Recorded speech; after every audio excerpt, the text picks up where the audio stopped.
Google Machine Zo, Herbert Google Machine Zo.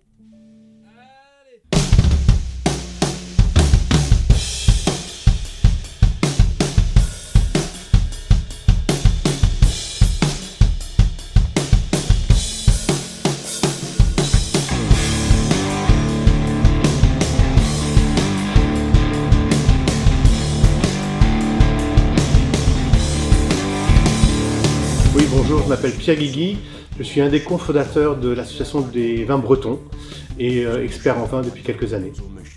Bonjour, je m'appelle Loïc Schmitt, je suis actuellement sommelier à la Tête en l'air et ça fait maintenant une quinzaine d'années que je suis dans la restauration et que je travaille en tant que sommelier dans différents endroits en France et autour du monde. Bonjour, je m'appelle Damien Girard et j'ai fondé le Vin au Verre, une petite société par laquelle je fais découvrir du vin à des professionnels et des particuliers en tant que caviste nomade. Mais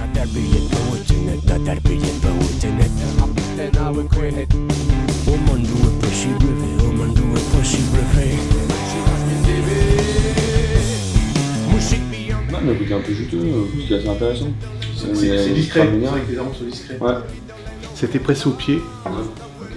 ouais, parce que le pressoir ne marchait pas. Vachement équilibré quand même comme vin, c'est pas hyper exubérant, mais on sent que c'est assez bien balancé finalement, donc c'est plutôt agréable. Ce qui est intéressant surtout, c'est que c'est fait à l'ancienne, donc pressé au pied, donc il y a une petite note d'oxydation. C'est pressé au pied, c'est pas un pressoir pneumatique sans air. Et là, c'est fait à l'ancienne, c'est une production très artisanale, donc forcément, ça peut pas être un truc très nickel. Ouais, C'est impossible.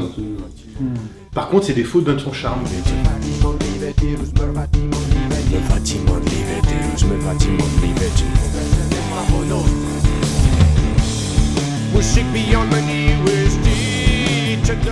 Il y a de la piment qui se dégage là-dessus. Tout à fait. Justement, t'as vraiment ce côté un peu poire, tu sais, du piment. Ouais, c'est beaucoup plus expressif Ouais. au nez.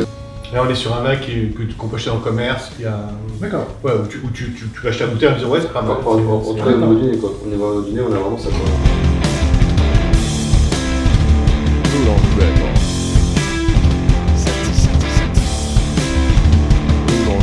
Déjà, on a un vin avec, avant de le verser, on a pas mal de ouais. déco, je vois dedans. Même après agitation, Ouais. ça fait très acétone. Ouais, acétone, ça Ah ouais. c'est des notes qui sont... ouais, mais c'est vraiment assez... En général, c'est mauvais en général. On peut dire que c'est un vin c'est les gens qui ont tâtonné, qui sont en cours d'apprentissage de faire du vin. C'est qu'ils apprennent à faire du vin en le faisant. C'est un peu la particularité de l'association d'ailleurs. C'est des gens apprennent en faisant. Bien sûr. En faisant. Donc ça, c'est typique des vinifs qui sont difficiles, qui n'ont pas été maîtrisés forcément. Ce sont des essais, il y a des choses un peu plus professionnelles que d'autres, des choses qui sont un peu plus amateurs. Et ce qui est intéressant, c'est justement cette richesse, cette palette assez large de points de vue, d'approche du vin. Les points négatifs, c'est les mêmes. En gros, c'est qu'il y a de l'amateurisme forcément, puisqu'il n'y a pas forcément le même matériel que sur une exploitation agricole, viticole, expérimenté, donc ça va être un peu du bricolage et donc on va avoir des défauts du fait de manque de matériel ou de manque de professionnalisme. En Bretagne, et notamment dans le Morbihan, il y a pas mal de choses qui se font, avec des profils aromatiques et d'horizons différents.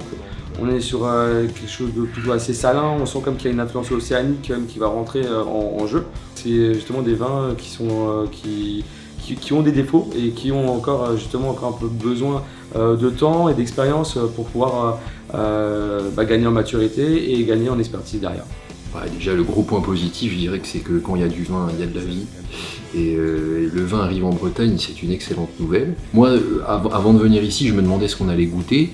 Si j'avais même peut-être peur de goûter des choses peut-être trop vives, trop sur l'acidité, vu qu'on est quand même dans une partie assez nord de la France. Et sur les 3 vins qu'on a goûtés, rien qui nous a vraiment fait tomber l'estomac par terre. People back,